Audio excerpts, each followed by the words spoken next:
सानाम को सगुन दाराम इᱧᱟᱜ नोआ यूट्यूब चैनल ते तो अड़ी दिन पर वीडियो अगुएद ताबोना और तेहेᱧᱟᱜ वीडियो रना स्पेशलिटी हुयुग कना तेहेᱧाᱜ वीडियो दो बाबा तकिन किन शूट का और बाबा तकिन किन चलाव कना लुगुबुरु घंटा बाड़ते जहाँ रे कि आबोरेन माझी पारगाना को जावरा कना को सावता इदियाते तिना गान सुसर कमी ना मांग सेन लहा लगिनते तो चलो बाबा तकिन किन शूट का ओना वीडियो को गे आपे साथ शेयर सनई किना और इनिना कुसिन बुझा कि बाबा तकिन माने आबो जेनेरेशन रन बांग कना किन मांग जेनेरेशन कना किन एंते रहो अड़ी कॉन्फिडेंट गिया किन आबो लका और पूरा माने लय लेखान नितोगा जेनेरेशन सला ताड़ एमा तकिन ताड़ाम दाड़े कना तो भाभी कि इन नोआ वीडियो को दो इन्या व्लॉग वीडियो रे पोस्ट आते ताहें दरकार जहाँ तिसो ब्यूटी तको को बाबू तको को सेना लेनखान को नेला को कि दादू चेद चिकाय ताहें और ओना चिकाते नोआ वीडियो ना इन शूटिया और मेटा अरदास आपे कोठेन हो ताहें कना जुदी सावता इदियाते जहाँ कमी होरा को लहाय आको और आपे हो बड़ाय सनाय पिया आबोरेन माझी परगाना को इदियाते चेद को कमी लहा कना और ओना को रिलेटेड वीडियो हो नोआ चैनल रिन पोस्टा बाबा तकिन सला कथा आते तो जुदी आपे माने लई ताबोना पे कमेंट करे कि हाँ दीदी पोस्ट बिन मेनतेन तो ओना को शेयर हुआ बाबा तकिन अड़ी गान कथा किन बड़ाय किन आबो सावता इदियाते बाबा तकिन अड़ी गान जिनिस किन बड़ाय किन आबो संताल सावता इदियाते आबो समाज इदियाते और ओना इदियाते माने अड़ी गान कमी होरा करे किन सेलेद किन ताहेन कना किन तो अकिन ठेन को बड़ाय जोंग लगिन अड़ीगान जिनिस में आबो संताल सावता इदियाते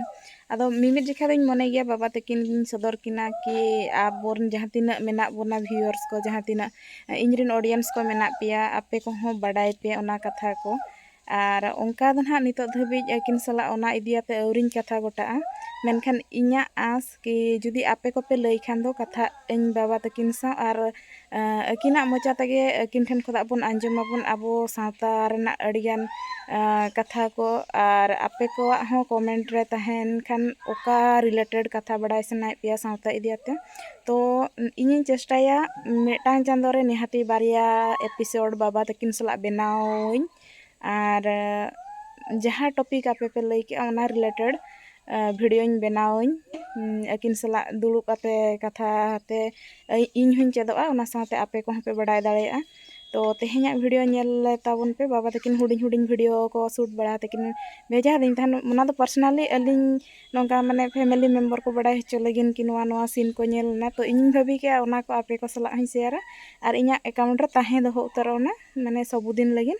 जहाँ तिस गिद्रा को नेल बड़ाया को तो ओना हिसाब ते ना इन पर्सनल जिनिस के इन शेयर का कना किंतु इñा उइहर अड़ी दिन खुदा नोआ ताहे कना कि बाबा तकिन सला इन सावता रिलेटेड किछि कमी होरा माने जेहेतु अकिन अड़ीगान जिनिस किन बड़ाय अकिन ओना को इदियाते तो उनकिन सला नोआ चैनल रे कमी और आपे को बड़ाय हचो पे ओना साथे इन हुन बड़ाय अड़ीगान नवा कथा तो आपेया तंगी रिन ताहेना आपे को चेद पे एम माने कोराव इन से बांगा ओना रिलेटेड वीडियो को बनाई से बांगा आबो सावता रिलेटेड जहाना क्वेश्चन मेना खान दो माने मारेना जिनिस को जहाँ तिना ना बंगा बुरु पूजा पाठ हाना नवा इदियाते हो क्वेश्चन को जुदी मेना खान दो ओना दो ना लातार रे ओना दो कमेंट बॉक्स रे ना एम का ताबन पे इनिन चेष्टाया माने उना दो सियोरा ते दो बइन लई दाड़े कना किन बाबा तकिन किन रेबेना से बांगा मेनखान इनिन भाभी आकि सावता इदियाते कमी रे ना किन रेबेन गिया पालेन आदो आपे गे ना कमेंट का ताबन पे तो चलो नवा वीडियो नेल का ताबन पे और बाबा तकिन ना कई चुलुंग लाइक कमेंट शेयर दो ना एम न्यो अकिन पे नोआ दो राजरापा मारंग बुरु जाहेर आयो थान और नोडे गे लुगु आयो लुगु बाबा को थापुन आकाद किना नॉय नितो नोडे खन बोंगा बड़ा करते जम बड़ा करते अदो लुगु बुरु मोंडा ले तड़ाम अदो ना राजरापा रेया मारंग बुरु जाहेर आयो थान नोना बोंगा बुरु बड़ा कतले ओडको कना और नेते दो ना नोयाना दामोदर नई और नई खन दो नोना नितले राकाब गड अकानते बोंगा बुरु कते ना अदले तड़ामा ना इया लुगु बुरु सेद नोडे नोय सारजम दारे को बिद आकना ओना सावते कटिज भीतिर हो कटिज नेल ᱧᱚᱜ हुयुआ ᱚᱱᱟ ᱵᱷᱤᱛᱤᱨ ᱨᱮᱭᱟᱜ ᱫᱚ ᱱᱟᱦᱟᱜ ᱚᱱᱮ ᱥᱟᱨᱡᱚᱢ ᱫᱟᱨᱮ ᱱᱟᱦᱟᱜ ᱨᱚᱦᱚᱭ ᱟᱠᱟᱱᱟ ᱚᱱᱮ ᱱᱟᱦᱟᱜ ᱦᱚᱲ ᱯᱟᱨᱚᱢ ᱦᱳᱭ ᱚᱲᱟᱜ ᱥᱚᱢᱟᱱ ᱫᱟᱨᱮ ᱟᱠᱟᱱᱟ ᱦᱳᱭ ᱚᱲᱟᱜ ᱯᱟᱨᱚᱢ ᱫᱟᱨᱮ ᱟᱠᱟᱱᱟ ᱢᱟᱥᱮ ᱢᱟ ᱞᱟᱜᱮ ᱦᱚᱡ ᱢᱟ ᱱᱚᱜᱼᱚᱭ ᱱᱚᱣᱟ ᱱᱟᱦᱟᱜ ᱟᱨ ᱱᱚᱣᱟ ᱫᱚ ᱱᱟᱦᱟᱜ ᱵᱚᱸᱜᱟ ᱛᱷᱟᱱ ᱟᱪᱪᱷᱟ ᱴᱷᱤक ᱜᱮᱭᱟ ᱵᱚᱸᱜᱟ ᱛᱷᱟᱱ ᱠᱟᱱᱟ ᱫᱚ ᱵᱚᱸᱜᱟ ᱛᱷᱟᱱ ᱨᱮ ᱱᱟᱦᱟᱜ ᱱᱚᱜᱼᱚ ᱱᱚᱝᱠᱟ ᱱᱟᱦᱟᱜ ᱵᱚᱸᱜᱟ ᱛᱷᱟᱱ ᱫᱚ ᱤᱱᱟᱹ ᱫᱚ ᱥᱟᱨᱡᱚᱢ ᱫᱟᱨᱮ ᱱᱚᱛᱮ ᱨᱮᱦᱚᱸ ᱥᱟᱨᱡᱚᱢ ᱫᱟᱨᱮ ᱢᱮᱱᱟᱜᱼᱟ ᱟᱨ ᱛᱟᱞᱟ ᱨᱮᱫᱚ ᱱᱩᱠᱩ ᱱᱟᱦᱟᱜ ᱵᱚᱸᱜᱟ ᱠᱚᱠᱚ ᱛᱷᱟᱯᱚᱱ ᱟᱠᱟᱱᱟ ᱟᱨ ᱱᱤᱛᱚᱜ ᱫᱚ ᱱᱟᱦᱟᱜ ᱟᱞᱮ ᱱᱚᱰᱮ ᱠᱷᱚᱱ ᱱᱟᱦᱟᱜ ᱱᱚᱜᱼᱚᱭ ᱟᱨ आधा घंटा भीतर ले तड़ाम ना लुगुबुरु सेद नया दामोदर नई घाट नवा दो ना दुल मिट कना नोडे गे ना जांग बाहा को तुपुया ओना चेतान सेद धारा रे आर नेडे दो ना मुंदरी को मेना आर अकोय को गो भरिया को मानसिक को ताहेन ताकोआ अदो नोडे गे को बोंगा बुरुया नोडे गे जोतोआ जम न्यू कते चलाव दाड़ेया नोआ दो ना मुंदरी पाहटा रेया चितर कना और एंडे खना दो नोआ ना गाड़ा तला करे गना बाजार मार्केट को नोआ दो दिनम गे चला नोआ करे गे उनको जहां गे ना दाणे को बोंगा आकाद कोआ नोआ धीरी चट्टान करे गे को खालेट को और नोडे गे गेट कते उतु दाका कते जम कते को चला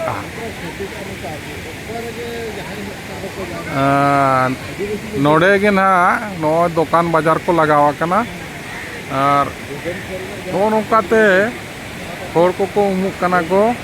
नेल कना और बोंगा बुरु को हो चालू कना और आले माना नोय मारांग बुरु को नेल बड़ा कते ना नोडे कटी नोआ मुंदरी धारे से रेना मेना ले मुंदरी दो नोआ जहाज बांग नेलो कना ना टावर से धारा रे मेना ओंडे दो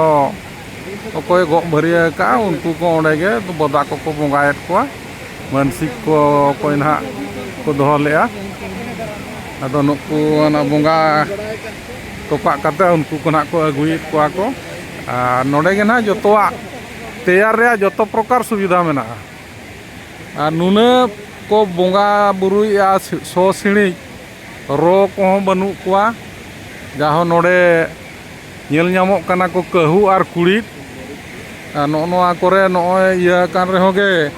गाड़ा दा